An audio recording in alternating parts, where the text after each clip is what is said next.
Assalamualaikum warahmatullahi wabarakatuh. Berjumpa kembali bersama kami di channel YouTube Cikgu FM. Baik Bapak Ibu, sebelum kami melanjutkan video kali ini, silahkan like, comment, share, dan subscribe agar Bapak Ibu bisa mendapatkan notifikasi ketika kami mengupload video-video terbaru. Baik Bapak Ibu, untuk di video kali ini kita masih membahas terkait LMS pada sertifikasi pendidik ya. Seperti yang sudah kita ketahui bahwa di dalam LMS tersebut Bapak Ibu disajikan 3 modul ya. Yang pertama modul prinsip pengajaran dan asesmen umum. Kemudian yang kedua modul pembelajaran sosial emosional. Dan modul yang ketiga adalah pengantar pendidikan anak berkebutuhan khusus. Nah, baik Bapak Ibu, ketiga modul tersebut harus diselesaikan ya untuk segala aktivitasnya dan segala instruksi tugas-tugasnya begitu. Nah Bapak Ibu, untuk di video kali ini kita masuk ke dalam modul yang ketiga ya, pengantar pendidikan anak kebutuhan khusus. Nah di modul ketiga ini, pengantar pendidikan anak berkebutuhan khusus, kita akan membahas terkait jurnal pengantar pendidikan anak berkebutuhan khusus. Jadi di sini jika sudah warna hijau centang seperti ini, berarti Bapak Ibu sudah berhasil mengupload jurnal pembelajaran begitu ya. Jadi di sini kali ini kami akan mereferensikan jurnal pembelajaran yang benar-benar sudah divalidasi dan sukses tervalidasi begitu ya. Nah, langsung saja Bapak Ibu kami tunjukkan jurnal pembelajaran yang sudah kami buat ya dan sudah berhasil tervalidasi begitu. Baik, di sini Bapak Ibu akan diarahkan ke halaman download ya, karena kami sudah berhasil mengupload jurnal, kemudian sudah tervalidasi. Jadi ketika kita membuka jurnal pembelajaran maka akan tampil seperti ini ya, diminta untuk mendownload hasilnya. Nanti kita akan lihat hasilnya Bapak Ibu ya. Baik, nah di sini untuk jurnalnya Bapak Ibu, di sini tanda kalau sudah divalidasi tertulis sudah ditelaah begitu. Ini kami tutup informasi pribadinya Bapak Ibu ya, tidak apa-apa ya. Baik.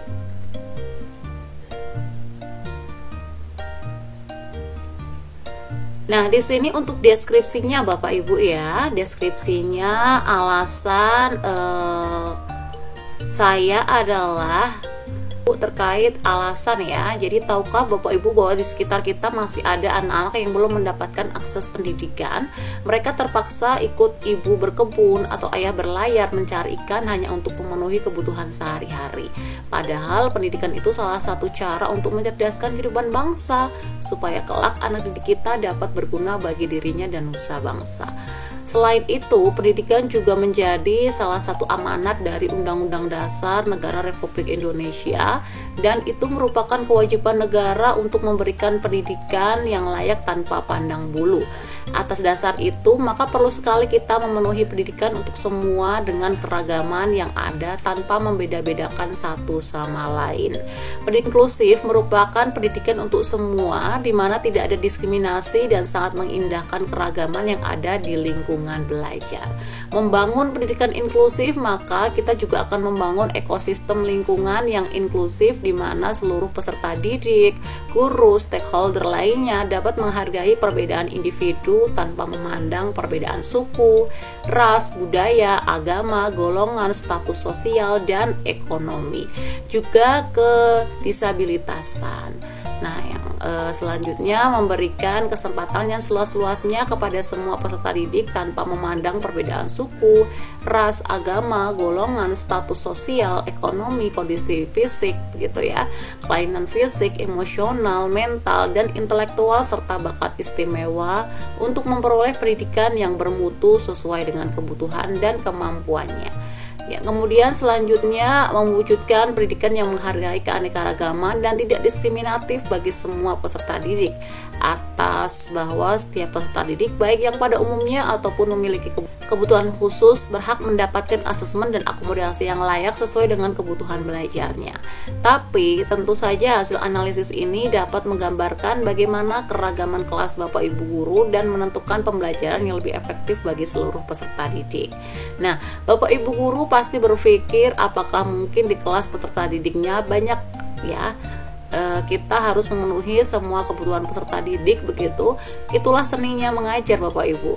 Kita dapat membuat keunikan menjadi kekuatan dalam pembelajaran, menganalisis mana peserta didik yang mendapatkan akomodasi yang sejenis dan juga menganalisis peserta didik yang memiliki kebutuhan belajar yang sangat berbeda.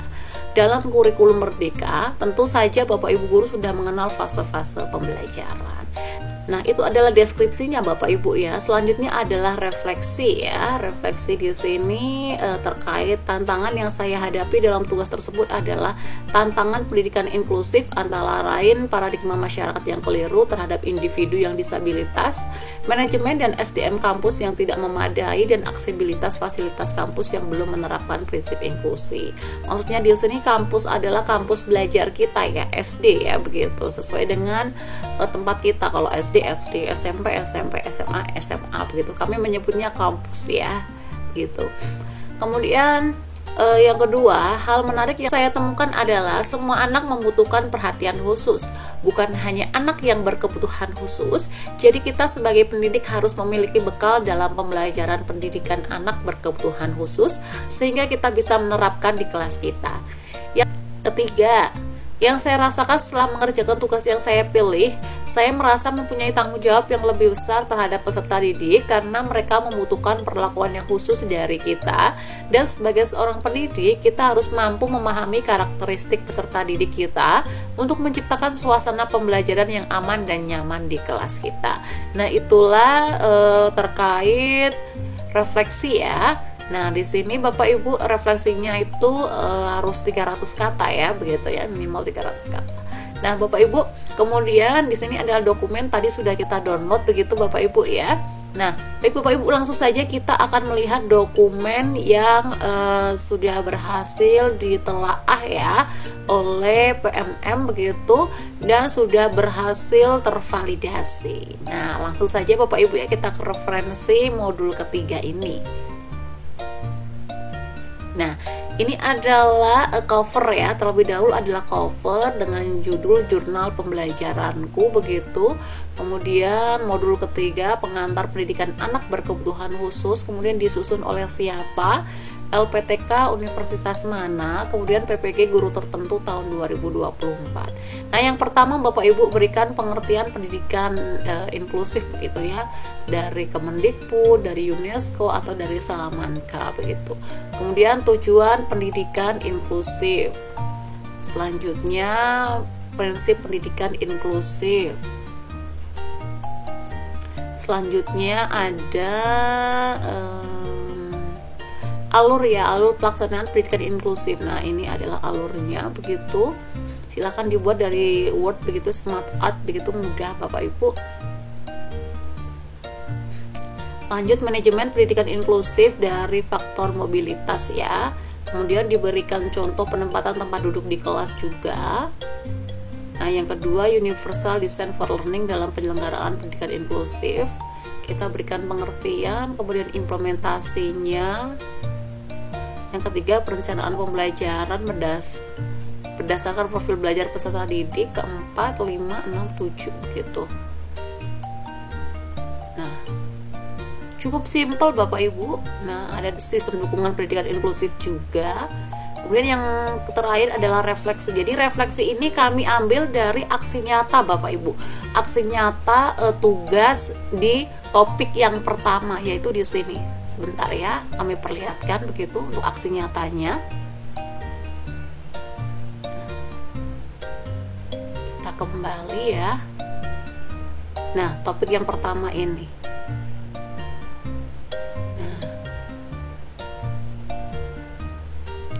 Kami mengambilnya dari sini Bapak Ibu. Nah, dari tugas aksi nyata ini ya, sama Bapak Ibu ya. Baik. Nah, ini. Berikut ini mari merefleksikan pembelajaran terkait keberagaman peserta didik yang akomodasi yang layak ini dengan menjawab pertanyaan-pertanyaan berikut. Nah, ini 1, 2, dan 3. Nah, ini sama persis untuk jawaban di aksi nyata topik 1 ini saya masukkan ke jurnal pembelajaranku begitu. Saya masukkan di jurnal pembelajaranku, jawabannya saya kopikan di sini untuk jawaban aksi nyatanya. Sama persis ya, sama persis. Gitu. Silakan Bapak Ibu yang belum melihat referensi jawaban aksi nyata pada topik pertama, silakan bisa melihat di playlist channel YouTube kami dengan judul PPG Guru Tertentu begitu. Nah, ini sama persis Bapak Ibu tinggal di copy paste begitu. Baik, hanya seperti itu Bapak Ibu. Selanjutnya diberikan dokumentasi ya. Ini dokumentasi ketika kami diskusi dengan rekan sejawat begitu.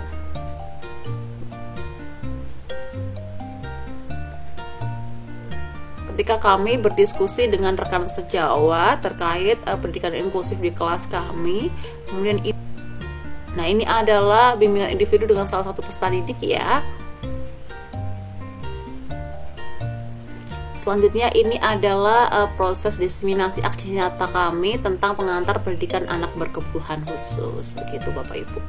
Nah, cukup seperti itu untuk dokumentasinya Bapak Ibu. Selanjutnya diberikan umpan balik dari rekan sejawat ya. Di sini ada Ibu Ayu, Ibu Fitri, dan Ibu Waki begitu. Dan cukup, terima kasih. Cukup seperti itu Bapak Ibu untuk jurnal pembelajaranku modul yang ketiga, dan ini sudah tervalidasi ya, terbukti sudah tervalidasi begitu, lolos validasi. Nah, silakan Bapak Ibu ini bisa digunakan sebagai referensi Bapak Ibu ya untuk membuat jurnal pembelajaranku pada modul yang ketiga. Nah, intinya tadi silakan diberikan tahap-tahapan yang ada. Kemudian untuk yang di bagian akhir refleksi, Bapak Ibu masukkan salah satu tugas, boleh pada aksi nyata topik 1 boleh tugas pada aksi nyata topik 2 juga boleh, silakan begitu ya. Nah, silakan Bapak Ibu menyimak kembali ya untuk urutannya begitu.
Baik, terima kasih Bapak Ibu. Itulah referensi untuk jurnal pembelajaranku pada modul ketiga. Semoga bisa bermanfaat bagi Bapak Ibu ya. Namun sebelumnya silakan dukung channel kami dengan cara like, komen, share, dan subscribe agar Bapak Ibu tidak tertinggal notifikasi ketika kami mengupload video-video terbaru. Baik Bapak Ibu, kita bertemu pada video selanjutnya ya. Kami akhiri dengan wassalamualaikum warahmatullahi wabarakatuh. Sampai berjumpa di video selanjutnya Bapak Ibu. Tetap semangat, jaga kesehatan, persiapkan diri untuk UKP PPG, baik UKIN maupun ujian UTBK. Semangat!